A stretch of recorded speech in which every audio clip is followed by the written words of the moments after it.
was test flying this Hudson, and he said, "Come for a ride. We're going to go to Gisborne." So we went to Gisborne and that too. Mm. And on the way home, he let me fly it on the way home, and soon after that, it was taken to Ruakahia.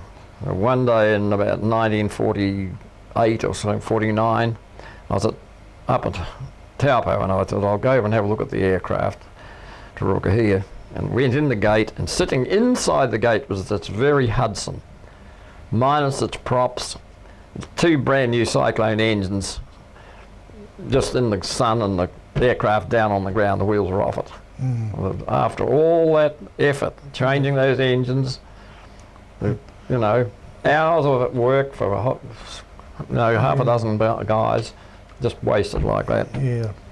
Heartbreak. Yeah. Yes. Mr. Larson made a few bob out of it. Just out the props. Yeah. Anyhow, that was my lot. Well, very interesting, Charlie. It was a long. Yeah, it was.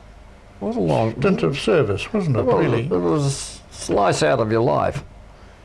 6 years, 335 days. That's what it was. I've still got my record. But there again, you wouldn't have missed it. Of course not. Met a lot of people, a lot of good people, a few buggers, a few wherever you were, but they are everywhere in the world. They're everywhere, yes. Nice girls in the States and Canada and Aussie. Yeah, great memories. Thank you, Charlie. Okay, pleasure. Just before you go, Charlie, let's go back in history. You're talking about Ogilvy, the man that invented the aileron. Yeah. Well, I was always interested in the thing. I write and you've got the book written by Leo White, haven't you? Yeah. Yes. Well, you know, it interested me before that, but that's quite a good article on it there, much as it was. But by the time I came to Napier, all that had vanished, you know. That took place before the First World War. Yeah. Anyhow, I've always been a bit sceptical about whether they did invent the aileron, because I think it had already been, a lot of aeroplanes had been built before that, in Germany, in France, everywhere. And I know the Wright brothers didn't have ailerons, and a lot of French aeroplanes didn't. They just warped the wings. And even it carried on into the First World War, but it was expedience. You could build a wing easily and without having to muck around with ailerons, what control wires and whatnot, and cut pieces out of the wing. Anyhow, as I say, I was interested in it and met some of the people who were originally involved in making the thing here in Napier. Long gone, of course. This is more than 50 years ago, 70 years ago. Like Goodyear, he was one of the people who did a lot of work on it. And the engines were built here too, what's more. Mm-hmm. Built, I don't know who built those, but they were actually built here, locally.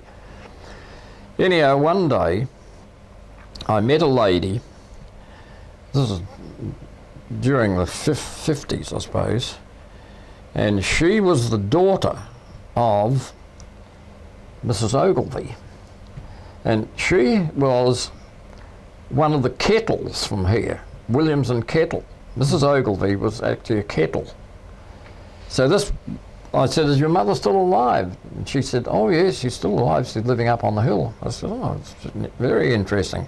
And they had lived in England. They went to England with the aircraft after Kitchener. When he visited here, Lord Kitchener, he was taken by somebody here, probably there'd be the army people, of course. They've had a territorial battalion here in Hawke's Bay, and they would probably entertained Kitchener.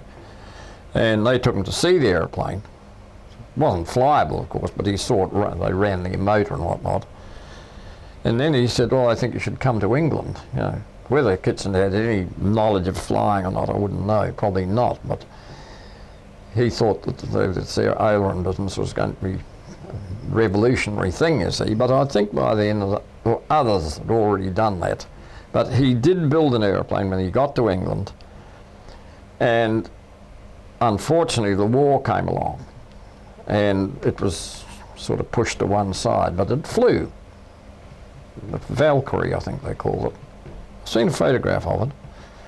And so I said to this lady, I'd very much like to speak to your mother. Well, they'd gone to America, that's right, after that. They'd lived in America for some years. And so, in due course, I managed to interview her and had quite a talk to her, but she knew very little about the actual mechanical part of the thing.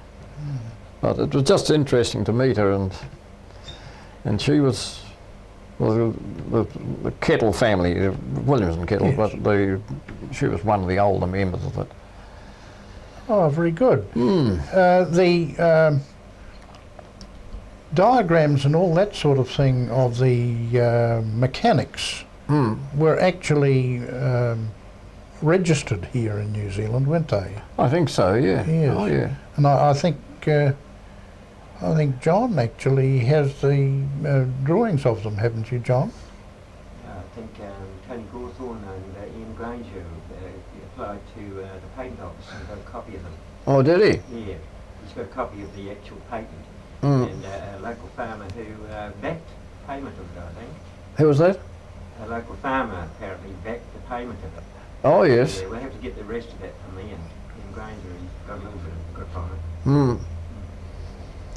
Yes, well, it's just a shame that there weren't better photographs of it, because they're not brilliant, are they? No.